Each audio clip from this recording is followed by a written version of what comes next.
Hi, ശരത്താണ്. ഇന്ന് നമ്മൾ സംസാരിക്കാൻ പോകുന്ന കമ്പനിയുടെ ബിസിനസ് അനാലിസിസ് കാര്യങ്ങളൊക്കെ നമ്മൾ 2 മാസം മുമ്പ് ചെയ്താണ്. Q3 റിസൾട്ട് കാര്യങ്ങളൊക്കെ സംസാരിച്ചാണ്.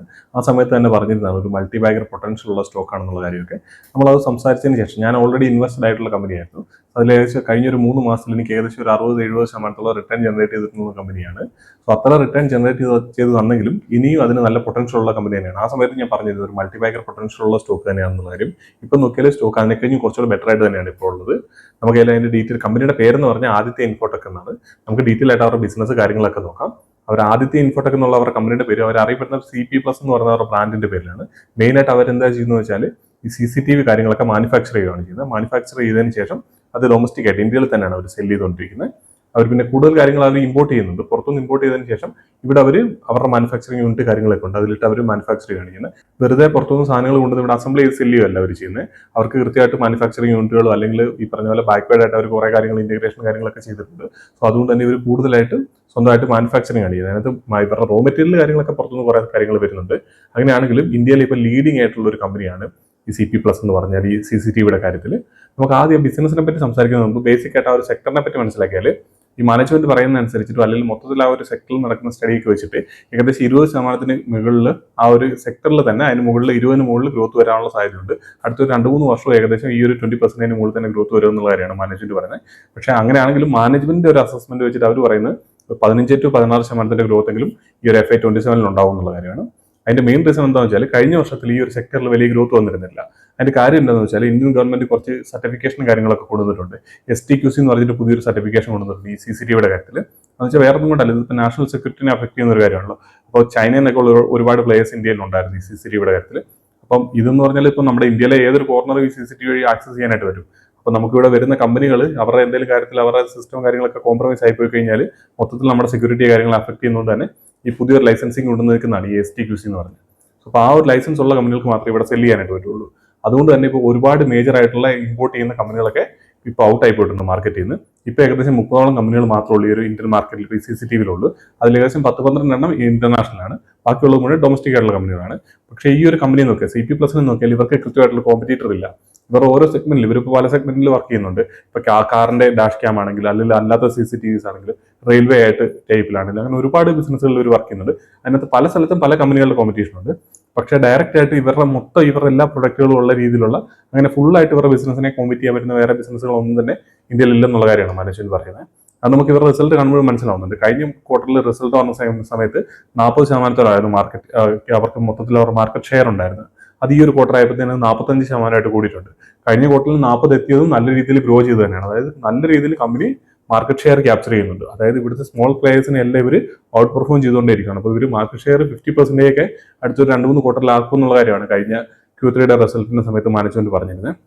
ആ ഒരു രീതിയിൽ തന്നെ കമ്പനി പെർഫോം ചെയ്യുന്നുണ്ട്. അപ്പോൾ ഈ ഒരു സെക്ടറിൽ 15-16% ഗ്രോത്ത് ആണ് ഈ ഞാൻ പറഞ്ഞു എന്താണെന്ന് വെച്ചാൽ STQC ലൈസൻസ് വന്ന സർട്ടിഫിക്കേഷൻ വന്നുകൊണ്ട് തന്നെ കഴിഞ്ഞ വർഷം കൊണ്ട് തന്നെ മൊത്തത്തിൽ ഈ ഒരു സെക്ടറിൽ ഗ്രോത്ത് കുറവായിരുന്നു. അത് നോക്കുമ്പോഴത്തേന് അതുകൊണ്ട് തന്നെ ഈ ഒരു വർഷത്തിലേക്ക് കുറച്ചുകൂടെ ഗ്രോത്ത് അതിന്റെ രീതിയിലൂടെ വരാൻ സാധ്യതയുണ്ട്. അതല്ലാതെ തന്നെ നല്ല ഡിമാൻഡുള്ള ഒരു സെക്ടർ കൂടിയാണ്. അപ്പോൾ 20% മുകളിലൊക്കെ ഒരു ഗ്രോത്ത് വരുന്ന ഒരു സെക്ടർ എന്ന് പറഞ്ഞാൽ വളരെ റയറായിട്ടുള്ള അത്രയും ഗ്രോത്ത് വരുന്ന സെക്ടറുകൾ ഇപ്പോൾ ഇന്ത്യയിലുള്ളൂ. അപ്പോൾ നമ്മളൊരു സ്റ്റോക്ക് സെലക്ട് ചെയ്യുന്ന സമയത്ത് ആ സെക്ടറിൽ നല്ല ഗ്രോത്ത് ഉണ്ടെന്നുള്ള കാര്യം നോക്കേണ്ടതായിട്ടുണ്ട്. ആ രീതിയിൽ നോക്കിയാൽ ഈ സെക്ടറിൽ നല്ല ഗ്രോത്ത് ഉണ്ട്. പിന്നെ അത് കൂടാതെ നമുക്ക് 1-2 കാര്യങ്ങൾ എക്സ്ട്രാ ശ്രദ്ധിക്കേണ്ടതായിട്ടുള്ളത് എന്താണെന്ന് വെച്ചാൽ ഇവരുടെ റോ മെറ്റീരിയൽ ഉണ്ട്. ഇവർക്കിപ്പോൾ SOC ആണെങ്കിലും അതല്ലെങ്കിൽ DDR4 RAM ആണെന്നുണ്ടെങ്കിൽ അതായത് മെമ്മറിയുടെ കാര്യമാണെങ്കിലും അതല്ലെങ്കിൽ ഇവരുടെ മെയിൻ കമ്പോണൻസ് അല്ല ഇപ്പോൾ സെൻസേഴ്സ് CCTVയിലൊക്കെ യൂസ് ചെയ്യുന്ന സെൻസേഴ്സ് അങ്ങനത്തെ കാര്യങ്ങളെല്ലാം വരുന്നത് കൂടുതലായിട്ട് റോ മെറ്റീരിയൽ ഉള്ളത് ചൈനയിലാണ്. അപ്പോൾ അതുകൊണ്ട് തന്നെ ഇതിന്റെ റോ മെറ്റീരിയൽ പ്രൈസ് കാര്യങ്ങളൊക്കെ നമ്മൾ നോക്കേണ്ടതായിട്ടുണ്ട്. ഇപ്പം നോക്കിയാൽ ഇപ്പോൾ AI കാര്യങ്ങളൊക്കെ വന്നുകൊണ്ട് തന്നെ ഈ കാര്യങ്ങൾക്കെല്ലാം ഭയങ്കര ഡിമാൻഡ് ആയിട്ടുണ്ട്. അതുകൊണ്ട് തന്നെ ഇതിന്റെ അവൈലബിലിറ്റി ഭയങ്കരമായിട്ട് കുറഞ്ഞിട്ടുണ്ട്. അതുകൊണ്ട് തന്നെ പ്രൈസും നല്ല രീതിയിൽ കൂടിയിട്ടുണ്ട്. അത് മാനേജ്മെന്റ് കഴിഞ്ഞ തവണ തന്നെ പറയുന്നുണ്ട് ഈ റോ മെറ്റീരിയൽ പ്രൈസ് നല്ല രീതിയിൽ കൂടുന്നുണ്ട്. പക്ഷേ ഈ കമ്പനിയെ സംബന്ധിച്ചിടത്തോളം ഈ ഇത്രയും റോ മെറ്റീരിയൽ പ്രൈസ് എല്ലാം ഇങ്ങനെ കൂടുന്നുണ്ട്. അതിന്റെ കൂടെ തന്നെ ഇപ്പോൾ വാർ നടക്കുന്നുണ്ട്. വാറിൻ്റെതായിട്ടുള്ള രീതിയിൽ ഇവരെന്താ ഫ്ലൈറ്റ് കോസ്റ്റ് കാര്യങ്ങളെല്ലാം കൂടിയിട്ടുണ്ട്. അപ്പോൾ ആ രീതിയിൽ ഇവർ ഇമ്പോർട്ട് ചെയ്യുന്ന സമയത്ത് എക്സ്പെൻസ് കാര്യങ്ങളൊക്കെ കൂടുന്നുണ്ട്. ഇങ്ങനെയൊക്കെ ആണെങ്കിലും ഈ കമ്പനിയെ സംബന്ധിച്ചിടത്തോളം ഇവരുടെ ഈ പറഞ്ഞ റവന്യൂ ഗ്രോത്തിനകത്ത് ഇതൊന്നും അഫക്ട് ചെയ്തിട്ടില്ല. ഇവരുടെ മാർജിൻസിനെ ഈ രീതിയിൽ അഫക്ട് ചെയ്തിട്ടില്ല. അടുത്ത വർഷത്തേക്കുള്ള ഇവരുടെ ഗൈഡൻസ് കാര്യങ്ങളെല്ലാം ഇവർ ഇൻക്രീസ് ചെയ്യുകയാണ് ചെയ്തിരിക്കുന്നത്. സോ അതെല്ലാം നമുക്ക് ഡീറ്റെയിൽ ആയിട്ട് ഈ ഒരു വീഡിയോയിൽ സംസാരിക്കാം.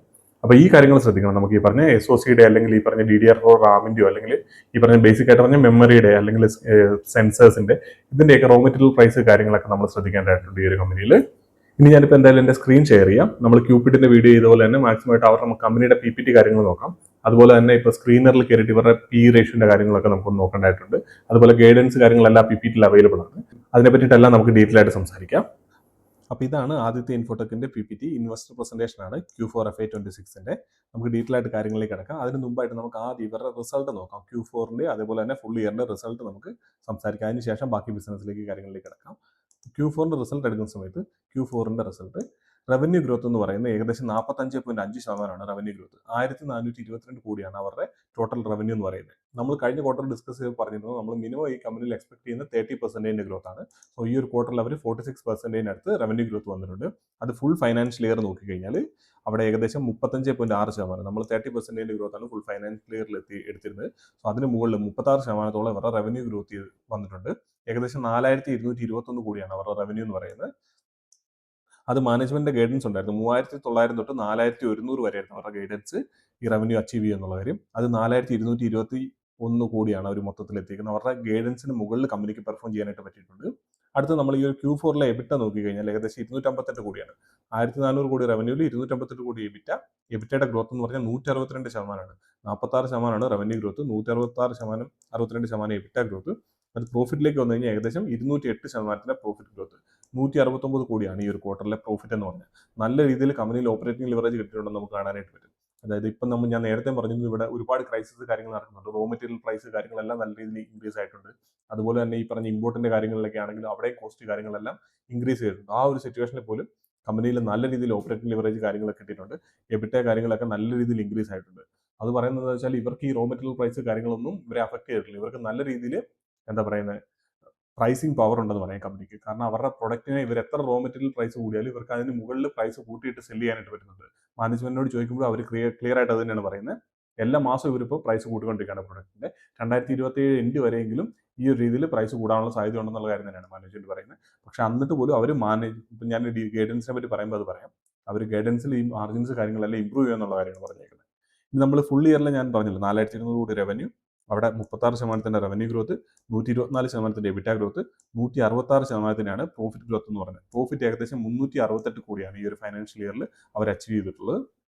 സോ നമ്മൾ താഴേക്ക് വന്നു കഴിഞ്ഞാൽ ഈ ഒരു ഫിഗേഴ്സ് കാര്യങ്ങളെല്ലാം ഇവിടെ ഉണ്ട്. ഇവിടെ മാർജിനും കാര്യങ്ങളൊക്കെ നമുക്ക് നോക്കിയാൽ മനസ്സിലാവും. റവന്യൂവിന്റെ Q4ന്റെ റവന്യൂ കണ്ട് Q4ന്റെ എബിറ്റ ഞാൻ പറഞ്ഞില്ല 258 കോടി, 164% ഗ്രോ ചെയ്ത സമയത്ത് എബിറ്റ മാർജിൻ നോക്കുക. കഴിഞ്ഞ Q4ൽ നിന്ന് 10.1% എബിറ്റ മാർജിൻ ഇപ്പോൾ ആയപ്പോഴേക്കും 18.1% എബിറ്റ മാർജിൻ ഇൻക്രീസ് ചെയ്തിട്ടുണ്ട്. അത് ഫുൾ ഫൈനാൻഷ്യൽ ഇയർ FY26ഉം FY25 കൂടെ കമ്പയർ ചെയ്ത് കഴിഞ്ഞാൽ ഇയർ ഓൺ ഇയർ നോക്കുന്ന സമയത്ത് FY26ഉം 25 നോക്കുന്ന സമയത്ത് 13.7% അവരുടെ എബിറ്റ കൂടിയിട്ടുണ്ട്. 8% ഉണ്ടായിരുന്നു. ഏകദേശം 5.4% ഇവരുടെ എബിറ്റയിൽ ഇമ്പ്രൂവ്മെന്റ് വന്നിട്ടുണ്ട്. 540 ബേസിസ് പോയിന്റിന്റെ ഇമ്പ്രൂവ്മെന്റ് ആണ് വന്നേക്കുന്നത്. അതുപോലെ തന്നെ നമ്മൾ പ്രോഫിറ്റിലേക്ക് നോക്കിയാലും ഈ ഫൈനാൻഷ്യൽ ഇയറിൽ 8.7 ആണ് അവരുടെ പ്രോഫിറ്റ് മാർജിൻ. 4.4 ആയിരുന്നു കഴിഞ്ഞ പ്രാവശ്യം. വെച്ചാൽ അവരുടെ റവന്യൂന്റെ 4% ആയിരുന്നു കഴിഞ്ഞ പ്രാവശ്യം ഉണ്ടായിരുന്ന പ്രോഫിറ്റ്. ഇപ്പോൾ നോക്കിയാൽ ഏകദേശം അവരുടെ മാർജിൻ കൂടി ഏകദേശം 8.7% ആയിട്ട് പാറ്റ് മാർജിൻ കൂടിയിട്ടുണ്ട്. ഇത് നോക്കുമ്പോഴാണ് നമ്മൾ അവരുടെ ഗൈഡൻസ് എന്താണെന്നുള്ള കാര്യം നോക്കേണ്ടത്. അത് തൊട്ട് താഴെ തന്നെ കൊടുത്തിട്ടുണ്ട്. ഇതാണ് അവരുടെ കഴിഞ്ഞ വർഷത്തെ ഗൈഡൻസ് ഉണ്ടായിരുന്നത്. FY26ൻ്റെയാണ് ഈ പറയുന്നത്. 3900 തൊട്ട് 4100 കോടി വരെ റവന്യൂ എത്തിക്കുമെന്നാണ് പറഞ്ഞത്. അവിടെയാണ് അവർ 4200 കോടിയുടെ റവന്യൂ അച്ചീവ് ചെയ്തിരിക്കുന്നത്. അവരുടെ പറഞ്ഞാൽ അവരുടെ ഹയസ്റ്റ് ബാൻഡിലുള്ളതിനെ കഴിഞ്ഞ് മുകളിലായിട്ട് അവർ പെർഫോം ചെയ്തിട്ടുണ്ട്. അതുപോലെ തന്നെ എബിറ്റ മാർജിന്റെ ഗൈഡൻസ് 11 to 12%. ഇപ്പോൾ അവർ അച്ചീവ് ചെയ്തേക്കുന്നത് 13.7%. പാറ്റ് മാർജിൻ നോക്കിക്കഴിഞ്ഞാൽ 7% തൊട്ട് 7.5% വരെ അച്ചീവ് ചെയ്യുമെന്നാണ് പറഞ്ഞിരുന്നത്. പക്ഷേ ഇപ്പോൾ അവരുടെ പാറ്റ് മാർജിൻ 8.7% ആണ്. പക്ഷേ ഇതിലെല്ലാം അവർ ഔട്ട് പെർഫോം ആണ് ചെയ്തിരിക്കുന്നത്. അതുകൊണ്ട് തന്നെ അവരുടെ FY27ന്റെ ഗൈഡൻസ് ഉണ്ടായിരുന്നു. കഴിഞ്ഞ വർഷം 5350 to 5500 കോടിയുടെ റവന്യൂ അച്ചീവ് ചെയ്യുന്ന അവർ നേരത്തെ പറഞ്ഞിരുന്നത്. ഇതാണ് അവരുടെ FY26ന്റെ ഗൈഡൻസ്. കഴിഞ്ഞ മാസം വരെ ഇതായിരുന്നു. അതായത് കഴിഞ്ഞ ക്വാർട്ടറിന്റെ റിസൾട്ട് സംസാരിക്കും വരെ ഇതായിരുന്നു ഗൈഡൻസ്. ഇപ്പോൾ അവർ ആ ഗൈഡൻസ് ഇൻക്രീസ് ചെയ്തിട്ടുണ്ട്. അതായത് അവരുടെ ഗൈഡൻസ് അവർ കൂട്ടി 5500 നിന്ന് ഏകദേശം 6000 തൊട്ട് 6500 കോടി വരെ റവന്യൂ എത്തിക്കും എന്നുള്ള കാര്യം പറഞ്ഞിരിക്കുന്നത്. എന്ന് പറഞ്ഞാൽ നല്ലൊരു സൈനാണ്. കാരണം അവർ ഓൾറെഡി ഈ തന്നിരിക്കുന്ന ഗ്രോത്ത് എന്ന് പറഞ്ഞാൽ ഏകദേശം 30 തൊട്ട് 40%, ഏറൗണ്ട് ഒരു 35% ഗ്രോത്ത് ആണ് പറഞ്ഞിരുന്നെങ്കിൽ ഇപ്പോൾ പറയുന്ന ഗ്രോത്ത് എന്ന് പറഞ്ഞാൽ ഏകദേശം 42 തൊട്ട് 54% റവന്യൂ ഗ്രോത്ത് ആണ് പറയുന്നത്. അതായത് 45 to 50% ഗ്രോത്ത് ആണ് മാനേജ്മെന്റ് ഇപ്പോൾ പറയുന്നത്. അതായത് ഈ ഒരു ക്രൈസിസിലുള്ള ഈ ഒരു സിറ്റുവേഷനിൽ പോലും അവർ ഗൈഡൻസ് കാര്യങ്ങൾ കൂട്ടുവാണ് ചെയ്തേക്കുന്നത്. അത് നമ്മൾ എബിറ്റ മാർജിൻ നോക്കിയാലോ, എബിറ്റ മാർജിൻ 14 to 15% അവർ പറയുന്നത്. ഈ ഒരു ഫിനാൻഷ്യൽ ഇയറിൽ നേരത്തെ പറഞ്ഞത് 12 to 13 ആയിരുന്നു. ഈ വർഷം അവർ അച്ചീവ് ചെയ്തേക്കുന്ന 13.7%. അവർ അടുത്ത വർഷത്തിന് കഴിയുന്ന 14 തൊട്ട് 15% വരെയാണ്. മാർജിൻസ് ഇവിടുന്ന് വീണ്ടും ഇമ്പ്രൂവ് ആവുന്നുള്ള കാര്യമാണ് മാനേജ്മെന്റ് പറയുന്നത്. അതുപോലെ തന്നെ പാറ്റിന്റെ കാര്യം നോക്കിയാലും പ്രോഫിറ്റബിലിറ്റി ഇൻക്രീസ് ആവുമെന്ന് പറഞ്ഞത് 8.5 to 9.5 ആണ് ഇപ്പോഴത്തെ ഗൈഡൻസ്. കഴിഞ്ഞ പ്രാവശ്യം അവർ ഗൈഡ് ചെയ്തിരുന്ന 7.5 to 8.5 ആണ്. ഇതെല്ലാം FY26 അവരുടെ ആദ്യത്തെ ഗൈഡൻസ് ആണ്. ഇപ്പോൾ ഈ റിസൾട്ട് ഇത്ര നന്നായപ്പോൾ അവർ വീണ്ടും അവരുടെ ഗൈഡൻസ് കാര്യങ്ങൾ ഇൻക്രീസ് ചെയ്യുകയാണ് ചെയ്തിരിക്കുന്നത്. കഴിഞ്ഞ വർഷം തന്നെയാണല്ലോ ഇവർ ഈ പറഞ്ഞ പോലെ ആ ഒരു ഫൈനാൻഷ്യൽ ഇയറിന്റെ എൻഡ് ആകുന്ന സമയത്ത് വീണ്ടും ഗൈഡൻസ് കൂട്ടിയാണ്. ഈ ഒരു ഗൈഡൻസ് ഒക്കെ ഈ ഒരു 3900 തൊട്ട് 4100 കോടിയുടെ ഗൈഡൻസ് ഒക്കെ അവർ കഴിഞ്ഞ വർഷം ഗൈഡൻസ് കൂട്ടിയാണ്. ഇപ്പം നമുക്ക് കഴിഞ്ഞ വർഷത്തെ PPT ഞാൻ ഷെയർ ചെയ്യാം. ഇതാണ് കഴിഞ്ഞ വർഷം അവർ ഗൈഡ് ചെയ്തിരുന്നത്. Q3 സമയത്ത് കഴിഞ്ഞ ക്വാർട്ടറിലെ സമയത്ത് വരെ ഇതായിരുന്നു അവരുടെ ഉണ്ടായിരുന്നത്. അതായത് 3900 തൊട്ട് 4100 വരെയായിരുന്നു അവരുടെ റവന്യൂ ഗ്രോത്ത് എന്ന് പറയുന്നത്. പക്ഷേ അവരുടെ EBITDA മാർജിൻ 10 തൊട്ട് 15% വരെയായിരുന്നു അവർ ഈ ഒരു ഫൈനാൻഷ്യൽ ഇയർ ഗൈഡ് ചെയ്തിരുന്നത്. അത് 11 തൊട്ട് 12% അവർ കൂട്ടിയിരുന്നു. അതിൻ്റെ മുകളിൽ പോയി അവർ പെർഫോം ചെയ്തപ്പോൾ. അതുപോലെ തന്നെ 6 തൊട്ട് 7% വരെയായിരുന്നു പാറ്റ് മാർജിൻ പറഞ്ഞിരുന്നത്. അത് കഴിഞ്ഞ ക്വാർട്ടർ ആയ സമയത്ത് അതിന് മുമ്പായിട്ട് അവർ 7 തൊട്ട് 7% ആ ഗൈഡൻസ് ഇൻക്രീസ് ചെയ്തു. അതിൻ്റെ മുകളിലാണ് ഇപ്പോൾ പെർഫോം ചെയ്തിരിക്കുന്നത്. ആ ഒരു സമയത്തുള്ള ഗൈഡൻസ് ആണിത്. ഈ ഗൈഡൻസ് ആണ് അവർ ഇപ്പോൾ മാറ്റിയിരിക്കുന്നത്. ഇപ്പോഴത്തെ ലേറ്റസ്റ്റ് ആയിട്ടുള്ള PPT എടുക്കുമ്പോഴത്തേന് ഈ ഗൈഡൻസ് അവർ ചേഞ്ച് ചെയ്ത് പുതിയ ഗൈഡൻസ് വന്നിട്ടുണ്ട്. അത് റവന്യൂ അടക്കമുള്ള കാര്യങ്ങൾ ഇൻക്രീസ് ആവുന്നുള്ള കാര്യമാണ് പറഞ്ഞിരിക്കുന്നത്. ഗ്രോത്ത് കാര്യങ്ങളെല്ലാം കമ്പനിയിൽ കൂടുകയാണ് ചെയ്തിരിക്കുന്നത്. അവരുടെ മുമ്പിലേക്കുള്ള ഓപ്പർച്യൂണിറ്റി അത്രയും വലുതാണ്. അതുകൊണ്ട് തന്നെയാണ് മാനേജ്മെന്റ് കോൺഫിഡന്റ് ആയിട്ട് ഈ ഒരു സിറ്റുവേഷനിൽ പോലും ഈ ഗൈഡൻസ് കാര്യങ്ങളെല്ലാം കൂട്ടുന്നത്. അതിപ്പോൾ നോക്കുമ്പോഴത്തേനും ഇവരുടെ മാർജിൻ നോക്കിയാൽ ഗ്രോസ് മാർജിൻ 28.8 ആയിട്ടുണ്ട്. അത് കഴിഞ്ഞ വർഷമായിട്ട് 21% ഉണ്ടായിരുന്നു. 21 ഉണ്ടായിരുന്നതാണ് ഇപ്പോൾ 28.8 ആയിരുന്നു. ഈ ഒരു Q4 നോക്കിയാൽ 31.8 ആ ഒരു രീതിയിലാണ് ഈ ഒരു Q4 മാത്രം ഗ്രോസ് മാർജിൻ വന്നിരിക്കുന്നത്. ആ ഒരു രീതിയിൽ. പക്ഷെ അതൊരു കൺസിസ്റ്റന്റ് ആയിട്ട് കിട്ടാനുള്ള മാർജിൻ അല്ല. എന്നാലും നമുക്ക് ഈ ഒരു 30% അടുത്തുള്ള ഗ്രോസ് മാർജിൻ തന്നെ കമ്പനിയിൽ കിട്ടാനുള്ള സാധ്യത വളരെ കൂടുതലാണ്. EBITDA മാർജിൻ അതൊക്കെ നമ്മൾ നേരത്തെ സംസാരിച്ചാണ്. EBITDA മാർജിൻ ആണെങ്കിലും പാറ്റ് മാർജിൻ ആണെങ്കിലും. അതുപോലെ തന്നെ ഇവരുടെ വർക്കിംഗ് ക്യാപിറ്റൽ ഡേയ്സ് നോക്കിയാൽ ഇപ്പോൾ 78 ആണ്. കഴിഞ്ഞ ഫൈനാൻഷ്യൽ ഇയറിൽ 67 ആയിരുന്നു. അപ്പോൾ അതിൻ്റെ മെയിൻ റീസൺ എന്താണെന്ന് നമ്മൾ നോക്കി കഴിഞ്ഞ് കഴിഞ്ഞാൽ ഇവിടെ അവരുടെ ക്രെഡിറ്റേഴ്സ് ഡേയ്സ് നോക്കി കഴിഞ്ഞാൽ 157 ഉള്ളത് 138 ആയിട്ട് കുറഞ്ഞിട്ടുണ്ട്. അപ്പോൾ ആ ഒരു രീതിയിൽ നോക്കിയാൽ ഇവിടെ ഡെപ്റ്റേഴ്സ് ഡേ 122 121 ആയിട്ടും അതുപോലെ ഇൻവെന്ററി ഡേയ്സ് 102 95 ആയിട്ടേ കുറഞ്ഞിട്ടുള്ളൂ. അപ്പോൾ ഇൻവെന്ററി ഡേയ്സും ഡെപ്റ്റേഴ്സ് ഡേയ്സും വളരെ കുറഞ്ഞിട്ടുള്ളൂ. പക്ഷേ അവരുടെ അവരുടെ സപ്ലൈസിന്റെ ക്രെഡിറ്റേഴ്സ് ഡേയ്സ് 157 138 ആയിട്ട് കുറഞ്ഞിട്ടുണ്ട്. അതെന്ന് വെച്ചാൽ ഇവർക്ക് IPO ഫണ്ട് കാര്യങ്ങളൊക്കെ കിട്ടിയതുകൊണ്ട് തന്നെ ഇവർ കൂടുതലായിട്ട് ഇവർ കുറച്ചുകൂടി ഇൻവെന്ററി കാര്യങ്ങളൊക്കെ കൂടുതലായിട്ട് സ്റ്റോക്ക് ചെയ്തു. ഞാൻ പറഞ്ഞില്ലേ ഈ പറഞ്ഞ അവൈലബിലിറ്റിയുടെ പ്രശ്നമുണ്ട് സപ്ലൈ ചെയിനിൽ നിന്ന്. അപ്പോൾ അതുകൊണ്ട് തന്നെ ഇവർക്ക് അങ്ങനെ ഒരു ക്രൈസിസ് വരാതിരിക്കാണ്ട് ഇവർ ഓൾറെഡി നല്ല രീതിയിൽ ഇൻവെന്ററി സ്റ്റോക്ക് ചെയ്യുന്നുണ്ട്. അപ്പോൾ അതുകൊണ്ട് തന്നെ ഇവർ കൂടുതലായിട്ട് അഡ്വാൻസ് ആയിട്ട് പേയ്മെന്റ് കൊടുത്തുകൊണ്ട് മാക്സിമം ഇൻവെന്ററി അവർ അക്വയർ ചെയ്യുകയാണ് ചെയ്തത്. അതുകൊണ്ട് തന്നെയാണ് ഇവർക്ക് ഈ പറഞ്ഞ പോലെ ക്രെഡിറ്റേഴ്സ് ഡേ കുറഞ്ഞിരിക്കുന്നത്. അതുകൊണ്ടാണ് ഈ പറഞ്ഞ വർക്കിംഗ് ക്യാപിറ്റൽ 78 ആയിട്ട് കൂടിയിരിക്കുന്നത്. പക്ഷേ അതൊന്നും വലിയ കാര്യമുള്ള കാര്യമല്ല. കാരണം ഹൈ പേസിൽ അവർ ഗ്രോ ചെയ്തുകൊണ്ടിരിക്കുകയാണ്. അതുകൊണ്ട് തന്നെ അവർക്ക് ഈ പറഞ്ഞ ഡെപ്റ്റോ കാര്യങ്ങളോ ഒന്നുമില്ല. അതുപോലെ തന്നെ ഇവർക്ക് കൃത്യമായിട്ട് അത് മാനേജ് ചെയ്യാനായിട്ട് പറ്റുന്നുണ്ട്. മാനേജ്മെന്റ് ക്ലിയർ ആയിട്ട് പറയുന്നുണ്ട് അവർക്ക് അങ്ങനത്തെ വർക്കിംഗ് ക്യാപിറ്റൽ ക്രൈസിസ് കാര്യങ്ങളൊന്നുമില്ല. അത് കൃത്യമായിട്ട് അവർക്ക് മാനേജ് ചെയ്യാൻ പറ്റുന്നുണ്ടെന്നുള്ള കാര്യം പറയുന്നുണ്ട്. അതുപോലെ തന്നെ അവർ ക്യാപെക്സ് കാര്യങ്ങളൊക്കെ ചെയ്യുന്നത് ഇന്റേണൽ അക്രൂവൽസിലൂടെയാണ് അവർ ക്യാപെക്സ് കാര്യങ്ങളെല്ലാം ചെയ്യുന്നത്. അപ്പോൾ ആ ഒരു പ്രശ്നം അവിടെ ഇല്ല. ഞാനതാ പറഞ്ഞു. ഇപ്പോൾ ഡെപ്റ്റ് വിക്കറ്റ് നോക്കിയാൽ 0.06 ഉള്ളൂ. അത് കഴിഞ്ഞ ഫൈനാൻഷ്യൽ ഇയറിൽ 0.4 ആയിരുന്നു. ഇപ്പോൾ IPO ഫണ്ടിൽ നിന്ന് അവർ ഡെപ്റ്റ് കാര്യങ്ങളെല്ലാം ക്ലിയർ ചെയ്തിട്ടുണ്ട്. അതുപോലെ ഇപ്പോൾ നമ്മൾ ROE നോക്കിക്കഴിഞ്ഞാൽ 25.4% ROE. കഴിഞ്ഞ ഫൈനാൻഷ്യൽ ഇയറിൽ 19.2 ആണ്. അപ്പം 19 25 കൂടിയിട്ടുണ്ട്. ഞാൻ നേരത്തെ എപ്പോഴും പറയുന്ന കാര്യം തന്നെയാണ്. ROEയിൽ കൃത്യമായിട്ട് ഇമ്പ്രൂവ്മെന്റ് വരുന്നുണ്ടെങ്കിൽ ആ ബിസിനസിന്റെ ഡയറക്ഷൻ എന്ന് പറഞ്ഞാൽ കൃത്യമായിട്ട് നല്ല ഡയറക്ഷനിലായിരിക്കും പോകുന്നത്. കാരണം അവർ നല്ല രീതിയിൽ എല്ലാ കാര്യങ്ങളും റവന്യൂ ഗ്രോത്ത്, പ്രോഫിറ്റ് ഗ്രോത്ത്, അതേപോലെ തന്നെ ഇവരുടെ ഫണ്ട് യൂട്ടിലൈസേഷൻ, ഡെപ്റ്റ് എടുക്കുന്നുണ്ടെങ്കിൽ അത് അങ്ങനത്തെ എല്ലാ കാര്യങ്ങളും പ്രോപ്പറായിട്ട് യൂട്ടിലൈസ് ചെയ്താലും അതുപോലെ തന്നെ ഇവരുടെ മാർജിൻസ് കാര്യങ്ങളൊക്കെ പ്രോപ്പറായിട്ട് ഇമ്പ്രൂവ് ആയാലുള്ളൂ കൃത്യമായിട്ട് ഈ ROEയിൽ നമുക്ക് പ്രോപ്പറായിട്ടുള്ള ഇമ്പ്രൂവ്മെന്റ് കാണിക്കാനായിട്ട് പറ്റുള്ളൂ വർഷം കഴിയുമ്പോഴും. അപ്പോൾ ആ ഒരു രീതിയിൽ നോക്കിയാൽ നല്ല ഇമ്പ്രൂവ്മെന്റ് കാര്യങ്ങളൊക്കെയാണ് ROEയിലൊക്കെ വന്നിട്ടുള്ളത്. പിന്നെ അതുപോലെ തന്നെ നമ്മൾ പിന്നെ ഇപ്പം ബേസിക് ആയിട്ടുള്ള അവരുടെ ബിസിനസ് കാര്യങ്ങളൊക്കെ അവരുടെ പിന്നെ നമുക്ക് ക്യാപെക്സിൻ്റെ കാര്യങ്ങളൊക്കെ നോക്കാനായിട്ടുണ്ട്. സോ അങ്ങനെ നോക്കിക്കഴിഞ്ഞാൽ ഇപ്പം ഞാൻ നേരത്തെ പറഞ്ഞ പോലെ തന്നെ ഇവർ അത് തന്നെ കൊടുത്തിട്ടുണ്ട്. അതിൻ്റെ ഈ പറഞ്ഞ പോലെ അവരുടെ ഗ്ലോബൽ മാർക്കറ്റിൽ ഈ പറഞ്ഞ സപ്ലൈ ചെയിനിലെ ഇഷ്യൂസും കാര്യങ്ങളൊക്കെ ഇവിടെ തന്നെ കൊടുത്തിട്ടുണ്ട്. സോ അത് കൂടാതെ നമ്മൾ താഴേക്ക് വന്നു കഴിഞ്ഞാൽ ഇനിയിപ്പോൾ അവരുടെ കുറച്ച് ടൈപ്പുകൾ കാര്യങ്ങളൊക്കെയാണ്.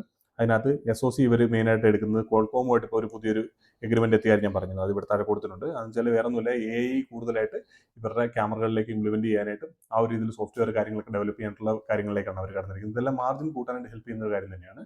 പിന്നെ അതുപോലെ തന്നെ L&T ആയിട്ട് ഒരു പാർട്ണർഷിപ്പിൽ എത്തിയിട്ടുണ്ട്. സെമി കണ്ടക്ടർ പുതിയ പ്രൊഡക്റ്റുകൾ, അതായത് CCTVകൾ ഏകദേശം 9 മില്യൺ പുതിയ CCTVകൾ അടുത്തൊരു 3 വർഷത്തിനുള്ളിൽ സെല്ല് ചെയ്യുന്നുള്ളവരാണ് ഈ ഒരു ജോയിന്റ് വെഞ്ചർ വഴിയിട്ട് ഇവർ ചെയ്യാനായിട്ട് ഉദ്ദേശിച്ചിരിക്കുന്നത്. പിന്നെ അതുപോലെ തന്നെ ഓറിയൻ കേബിൾസുമായിട്ട് ടൈപ്പ് ഇവർക്ക് വന്നിട്ടുണ്ട്. ഇതെന്ന് പറഞ്ഞാൽ എന്താണ് ഒരു ബാക്ക്വേർഡ് ഇൻറ്റിഗ്രേഷൻ ആയിട്ട് വേണമെങ്കിൽ നമുക്ക് പറയാം. കാരണം വെച്ചാൽ ഇവർക്ക് വേണ്ടി വരുന്ന ഈ കേബിൾ കാര്യങ്ങളൊക്കെ ഇപ്പോൾ കുറേ ഇമ്പോർട്ട് ചെയ്യുക അല്ലെങ്കിൽ വേറെ തേർഡ് പാർട്ടികളിൽ നിന്ന് ഇവർ പർച്ചേസ് ചെയ്യുകയാണ്. അപ്പോൾ ഇതെല്ലാം ഇവരുടെ എന്താ ബാക്ക്വേർഡ് ഇൻറ്റിഗ്രേഷൻ ആയിട്ട് ഇവർക്ക് തന്നെ വരുന്ന സമയത്ത് ഇവർക്ക് മാർജിൻ കാര്യങ്ങളെല്ലാം ഇൻക്രീസ് ചെയ്യാനായിട്ട് ഹെൽപ്പ് ചെയ്യുന്ന ഒരു കാര്യം തന്നെയാണ്. ഇതൊക്കെയാണ് അവരുടെ മെയിൻ ആയിട്ടുള്ള സെൻസേഴ്സിൻ്റെ ടൈപ്പുള്ള കമ്പനികൾ. ഈ 3 കമ്പനികളുമായിട്ടാണ്, സോണിയൊക്കെ ആയിട്ടാണ് അവർക്ക് സെൻസേഴ്സിൻ്റെ ടൈപ്പ് ഉള്ളത്.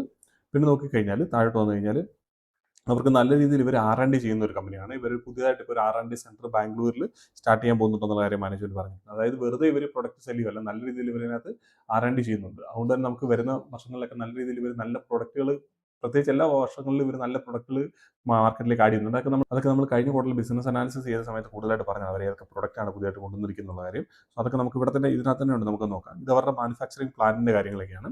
ഇവിടെ താഴേക്ക് വന്നു കഴിഞ്ഞാൽ ഇവരുടെ കപ്പാസിറ്റി നമ്മൾ കഴിഞ്ഞ പ്രാവശ്യം വീഡിയോ ചെയ്യുന്ന സമയത്ത് പറഞ്ഞിരുന്നു. ഇവരുടെ കപ്പാസിറ്റി ഏകദേശം 1.8 മില്യൺ ആണ്. അതായത് 18 ലക്ഷം ആയിരുന്നു ഇവരുടെ കപ്പാസിറ്റി ഉണ്ടായിരുന്നത്. അത് ഏകദേശം 21 ലക്ഷം ആക്കും എന്നുള്ള കാര്യമാണ് മാനേജ്മെന്റ് പറഞ്ഞത്.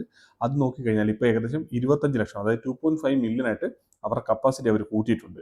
അതുപോലെ പുതിയ 2 കപ്പാസിറ്റികളൊക്കെ വരുന്നുണ്ട്. അതെന്ന് പറഞ്ഞാൽ ഈ പറഞ്ഞ ഹൗസിംഗ് പ്ലാന്റ് ഡെവലപ്മെന്റ് ആണ്. അതെന്ന് പറഞ്ഞാൽ ഈ പ്ലാസ്റ്റിക്കിൻ്റെ ആണെങ്കിലും മെറ്റൽസിൻ്റെ ആണെങ്കിലും ഹൗസിംഗ് പ്ലാന്റുകൾ അത് വരുന്നത് face 1 Q2 complete ആവുന്നുള്ളതാണ്. Q2 FY 27 ആണ്. ഇത് 26 ആണ് ഇതിൽ കിടക്കുന്നത്, പക്ഷേ 27 അതുപോലെ തന്നെ രണ്ടാമത്തെ ഫേസ് 2 എന്ന് പറയുന്നത് ഈ 27 ഈ ഫൈനാൻഷ്യൽ ഇയർ തന്നെ Q4 അതുപോലെ തന്നെ ഈ ഓട്ടോമാറ്റിക് ലെൻസിൻ്റെ, അതായത് ലെൻസിൻ്റെ ഇവർക്ക് ഈ പറഞ്ഞ അസംബ്ലി പ്ലാന്റ് ആണ് വരുന്നത്. സോ അതിനകത്ത് ഏകദേശം 5 ലക്ഷത്തിൻ്റെയാണ് ഇവർ കഴിഞ്ഞ തവണ നമ്മൾ സംസാരിച്ചപ്പോൾ ഏകദേശം 3 ലക്ഷത്തിൻ്റെ കപ്പാസിറ്റി എത്തിക്കുമെന്നാണ് പറഞ്ഞിരുന്നത്. പക്ഷേ അതും കപ്പാസിറ്റി കൂടുതലാണ് ഇവർ എത്തിച്ചിരിക്കുന്നത്. ഏകദേശം 5 ലക്ഷത്തിൻ്റെ കപ്പാസിറ്റിയാണ് എത്തിച്ചിരിക്കുന്നത്.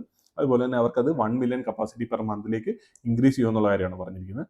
അന്ന് കഴിഞ്ഞ തവണ അവർ പറഞ്ഞത് ഏകദേശം 1 വർഷം കൊണ്ട് 1.5 വർഷം കൊണ്ടെന്നാണ് പറഞ്ഞിരുന്നത്. സോ അത് നമുക്ക് കൃത്യമായിട്ട് നോക്കേണ്ടതായിട്ടുണ്ട്. പിന്നെ അതുപോലെ തന്നെ ബാക്കിയുള്ള പ്ലാന്റുകളുടെയും ഫെസിലിറ്റിയുടെ കാര്യമൊക്കെ ഇവിടെ പറയുന്നുണ്ട്. അതുപോലെ ഇവരുടെ ക്യാപെക്സ് ഇവർ നല്ല രീതിയിൽ ചെയ്യാൻ ഉദ്ദേശിക്കുന്നുണ്ടെന്നുള്ള കാര്യമാണ് നിങ്ങൾ മനസ്സിലാവുന്നത്. അതായത് അവരുടെ കപ്പാസിറ്റി അടുത്ത 3 വർഷം കൊണ്ട് FY 28 മാനേജ്മെന്റ് സംസാരിച്ച് പറഞ്ഞത് FY 28 അല്ല 2028 ആണ്. FY 28 എന്ന് പറഞ്ഞാൽ 2028 മാർച്ചിലാണുള്ളത്. പക്ഷേ ഇത് 2028 ഡിസംബറിനുള്ള കാര്യമാണ് പറഞ്ഞത്. ആ ഒരു സമയം കൊണ്ട് തന്നെ ഇവർ ഇപ്പോഴത്തെ കപ്പാസിറ്റിയുടെ ഡബിൾ ആകും കപ്പാസിറ്റി എന്നുള്ള കാര്യമാണ്. അത് മാനേജ്മെന്റിനോട് ക്ലിയർ ആയിട്ട് ചോദിക്കുന്നുണ്ട്, എന്തുകൊണ്ടാണ് അത്രയും ചെയ്യുന്നത്, കാരണം അത്രയും അവർക്ക് വിസിബിലിറ്റി ഉണ്ടോ എന്നുള്ള കാര്യം വരുന്നത്. കാരണം കൂടുതൽ കപ്പാസിറ്റി ചെയ്ത് കഴിഞ്ഞാൽ കൂടുതൽ ക്യാഷ് അവർ സ്പെൻഡ് ചെയ്യും. പക്ഷേ ആ സെയിം ടൈമിൽ ഇവർക്ക് അതിന്റെ പരമായിട്ട് ഇപ്പോൾ ഫാക്ടറി വരുന്നതിന്റെ പരമായിട്ട് ഡിപ്രീസിയേഷൻ കോസ്റ്റ് കൂടും, അല്ലെങ്കിൽ ലോൺ എന്തെങ്കിലും എടുക്കുന്നുണ്ടെങ്കിൽ ഇൻട്രസ്റ്റ് കോസ്റ്റ് കാര്യങ്ങളൊക്കെ നല്ല കൂടും. സോ ആ ഒരു രീതിയിൽ വരുമ്പോഴത്തേന് ഇവർക്ക് ഈ കപ്പാസിറ്റി കൃത്യമായിട്ട് യൂട്ടിലൈസ് ചെയ്യാനായിട്ട് പറ്റിയില്ലെന്നുണ്ടെങ്കിൽ അത് പിന്നീട് കമ്പനിക്ക് ഒരു ബാധ്യതയായിട്ട് മാറും. പക്ഷേ അതിനെപ്പറ്റി ചോദിക്കുമ്പോൾ ഒരു കൃത്യമായിട്ട് അവർക്ക് അതിന് കൃത്യമായിട്ടുള്ള പ്ലാൻ കാര്യങ്ങളൊക്കെ ഉണ്ട്. കാരണം നല്ല ഡിമാൻഡ് കമ്പനിക്ക് ഓൾറെഡി ഉണ്ട്. പിന്നെ അതുപോലെ തന്നെ ഇവർ എക്സ്പോർട്ടിലേക്ക് കുറച്ചുകൂടെ കൂടുതലായിട്ട് കോൺസെൻട്രേറ്റ് ചെയ്യാനായിട്ട് ശ്രമിക്കുന്നുണ്ട്. ഈ ഒരു ഫൈനാൻഷ്യൽ ഇയറിൽ വലിയ രീതിയിൽ എക്സ്പോർട്ട് വന്നൊന്നും വരില്ല. കാരണം എന്ന് വെച്ചാൽ ഇവർക്ക് ഓൾറെഡി ഇപ്പം ഡൊമസ്റ്റിക്കിലുള്ള നീഡ്സ് പോലും ക്യാറ്റർ ചെയ്യാനായിട്ട് പറ്റുന്നില്ല. അപ്പോൾ അതുകൊണ്ട് തന്നെ അടുത്തൊരു ഫൈനാൻഷ്യൽ ഇയർ തൊട്ട് നമുക്ക് എക്സ്പോർട്ടിന്റെ കാര്യങ്ങളും കൂടെ ഈ ഒരു കമ്പനിയിൽ നിന്ന് എക്സ്പെക്ട് ചെയ്യാനായിട്ട് പറ്റും. ഈ കാര്യങ്ങളൊക്കെയാണ് മെയിനായിട്ട് കപ്പാസിറ്റിയുടെ കാര്യത്തിൽ പറയാനായിട്ടുള്ളത്. പിന്നീട് നോക്കിക്കഴിഞ്ഞ് കഴിഞ്ഞാൽ താഴേക്ക് വന്നു കഴിഞ്ഞാൽ ഇതിപ്പോൾ അവരുടെ പ്രൊഡക്റ്റുകളൊക്കെ ഏതൊക്കെയാണെന്നുള്ള കാര്യമാണ്. മെയിനായിട്ട് ഇപ്പോൾ CP+ൻ്റെ ആണ് മെയിനായിട്ട് അവരുടെ പ്രൊഡക്റ്റ് വരുന്നത്. പിന്നെ ഐറയും അതേപോലെ തന്നെ XCView നമ്മൾ കഴിഞ്ഞ സംസാരിച്ചിട്ടുള്ളതാണ്. ഇതെന്ന് പറയുന്നത് ഇവരുടെ പുതിയ 2 പ്രൊഡക്റ്റുകളാണ്. ഇത് കുറച്ചും കൂടെ എന്താ പറയുന്നത് ഇവരുടെ മാർക്കറ്റിലെ പെനിട്രേഷൻ കൂട്ടാൻ വേണ്ടിയിട്ടാണ് ഇവർ ഈ 2 പ്രൊഡക്റ്റുകളും കൊടുത്തിരിക്കുന്നത്. കുറച്ചുകൂടെ ഇവരുടെ മറ്റേ പ്രൊഡക്റ്റിനെ കഴിഞ്ഞിട്ട് CP+ൻ്റെ പ്രൊഡക്റ്റിനെ കഴിഞ്ഞിട്ട് കുറച്ചുകൂടെ പ്രൈസ് കുറഞ്ഞ പ്രൊഡക്റ്റുകളാണ്. അതായത് കൂടുതലായിട്ട് വോളിയം സെല് ചെയ്യാൻ വേണ്ടിയിട്ടാണ് ഇത് 2 കൊണ്ടുവന്നിരിക്കുന്നത്. പ്രത്യേകിച്ച് റൂറൽ മാർക്കറ്റിനൊക്കെ വേണ്ടിയിട്ടാണ് കൂടുതലായിട്ട് ഈ ഐറ വന്നിട്ടുള്ള കാര്യമാണ് കഴിഞ്ഞ വർഷം പറഞ്ഞിരുന്നത്. പിന്നെ അഹുജ എന്ന് പറയുന്നത് പുറത്തുനിന്നുള്ള ബ്രാൻഡാണ്. ഇവരിവിടെ സെല് ചെയ്യുന്നതാണ് ഇവരുടെ പ്രൊഡക്റ്റുകൾ. അപ്പോൾ അതിൻ്റെ ഇവരുടെ റവന്യൂ കോൺട്രിബ്യൂഷൻ കുറഞ്ഞുകൊണ്ടിരിക്കുകയാണ്. അത് വരുന്ന വർഷം ക്വാർട്ടറുകളിലൊക്കെ നല്ല രീതിയിൽ അത് കുറയും. കാരണം ഇവരിപ്പോൾ ഇവരുടെ സ്വന്തം ബ്രാൻഡാണ് മെയിനായിട്ട് കോൺസെൻട്രേറ്റ് ചെയ്തുകൊണ്ടിരിക്കുന്നത്. 90% എനിക്ക് തോന്നുന്നു ഇവരുടെ സ്വന്തം ബ്രാൻഡാണ് ഇപ്പോൾ സെല് ചെയ്തുകൊണ്ടിരിക്കുന്നത്. പിന്നെ ഇത് അവരുടെ ഇന്റേണലായിട്ട് നടക്കുന്ന 1-2 പ്രോഗ്രാംസിൻ്റെ കാര്യങ്ങളാണ് കൊടുത്തിരിക്കുന്നത്.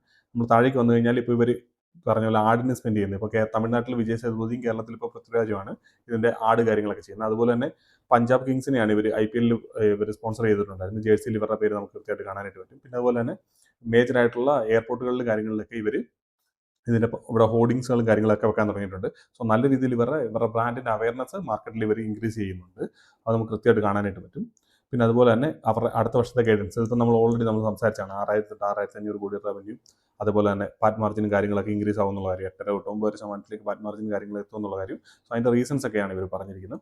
6,000 തൊട്ട് 6,500 കോടിയുടെ റവന്യൂ ഗ്രോത്ത് വരുന്ന സമയത്ത് ഏകദേശം 25% ഇവരുടെ പ്രൈസ് ഇൻക്രീസ് കൊണ്ടാണ് വരുന്നത് എന്നുള്ള കാര്യമാണ് പറഞ്ഞത്. പ്രൈസ് ഇൻക്രീസ് കൊണ്ട് വരുന്നതെന്ന് പറയുമ്പോൾ നമ്മൾ വിചാരിക്കും ഡയറക്റ്റ് ആയിട്ട് ഇപ്പോൾ റോ മെറ്റീരിയൽ പ്രൈസ് ഇൻക്രീസ് ആവുന്നതുകൊണ്ട് തന്നെ ഇവർ പ്രൈസ് കൂട്ടുന്നതുകൊണ്ട് മാത്രമാണ്. പക്ഷേ ആ ഒരു രീതിയിൽ മാത്രമല്ല.